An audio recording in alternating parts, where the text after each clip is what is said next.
ভিডিওটি শুধুমাত্র বিনোদনের জন্য তৈরি করা হয়েছে, দয়া করে কেউ সিরিয়াসলি নেবেন না। High high high high high high, কি সর্বনাশ হলো রে, কি সর্বনাশ হলো। আমরা আমাদের এমন একজন বিজ্ঞানীকে চিরদিনের মতো হারিয়ে ফেললাম রে। হাই হাই রে, কি সর্বনাশ হলো রে। আহারে, চোখের পানিতে বোকটা বাইসা যা। আপনারা কি কেউ জানেন আমাদের সেই বিজ্ঞানী আমাদের জন্য কি কি আবিষ্কার করে গেছেন? জানি না। পেঁয়াজ ছাড়া রান্না করা শিখিয়ে গেছেন।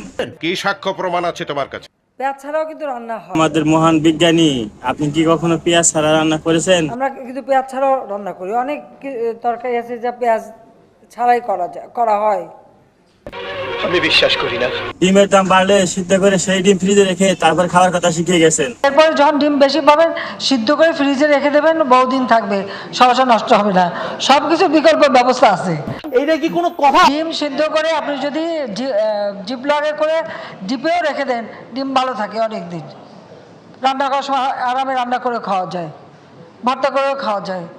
আমরা রাখি, খাই দেখে বলি আর কি। শুকনো মরিচকে কিভাবে কাঁচামরিচ বানানো যায় সেই পদ্ধতি আমাদের শিখিয়ে গেছেন। কাঁচামরিচ কিনে রোদে শুকায় রেখে দেন, বর্ষাকালে যখন দাম বাড়বে ওটা কিছু একটু পানিতে রাখলে কিন্তু আবার তাজা হয়ে যায়, আবার রান্না করে খাওয়া যায়। তাই কাঁঠাল দিয়ে বার্গার তৈরি করার কৌশল আমাদের শিখিয়ে গেছেন। মাংসের পরিবর্তে কাঁঠালটা দিয়ে আমরা ওই স্বামী কাবাব বানানো বা বার্গার বানানো, কারণ আমাদের এখন অনেকে ভেজিটেরিয়ান হয়ে গেছে, মাছ খায় কিন্তু মাংস খায় না। বিষয়টা একটু ব্যাখ্যা করবেন?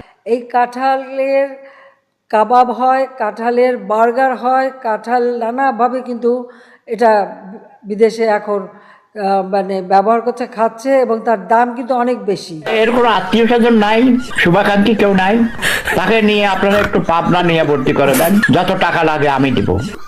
কথা কি ক্লিয়ার না ভেজাল আছে? ভাতের পরিবর্তে কিভাবে আলু খেয়ে ভাতের তাপ কমানো যায় সেটা শিখিয়ে গেছেন। মানুষ ভাত পাচ্ছে না, তাতে কি আছে, আলু খাবে। বেগুনের দাম বাড়লে বেগুনের পরিবর্তে কুমড়ো দিয়ে কিভাবে বেগুনের চপ তৈরি করা যায় সেই পদ্ধতি আমাদেরকে শিখিয়ে গেছেন। মিষ্টি কুমড়া দিয়েও খুব ভালো বেগুনি না বানায়, মিষ্টি কুমড়া দিয়েও বেগুনি বানানো যায়। সেভাবে আমরা করি, সেভাবে করা যায়। ये बिक गई है गवर्नमेंट। अब गवर्नमेंट में कुछ नहीं है। ये भैंचो सारे मिलके हमको पागल बना रहे हैं, मादर चौथ के बच्चे।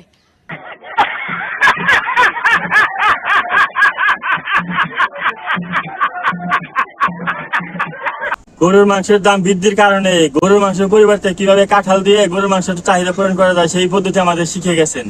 মাংসের পরিবর্তে এখন কাঁঠাল, এবং এই কাঁচা কাঁঠাল এই আচ্ছা হাসু খালা, একটু বুঝিয়ে বলবেন মাংসের পরিবর্তে কাঁঠালকে কিভাবে বিকল্প হিসেবে অন্য কিছু তৈরি করা যায়? কাঁঠালের কাবাব হয়, কাঁঠালের বার্গার হয়, কাঁঠাল নানাভাবে কিন্তু এটা বিদেশে এখন মানে ব্যবহার। এটা হাস্যকর এই দেশের জনগণের জন্য হাস্যকর। ঠিক বলেছো। আমরা এখন কোথায় যাবো গো, আমাদের কি হবে? আমি ভারতের প্রধানমন্ত্রী নরেন্দ্র মোদীকে বলবো, দাদু প্লিজ দাদু, আমাদের দেশের সম্পদ আমাদের ফিরিয়ে দিন। মজা নেই আ রাহা হ্যায়। তার জন্য বাংলার 18 কোটি জনগণ খুব আরামায়েশে আছে, কি বলি, খুব কষ্টে আছে।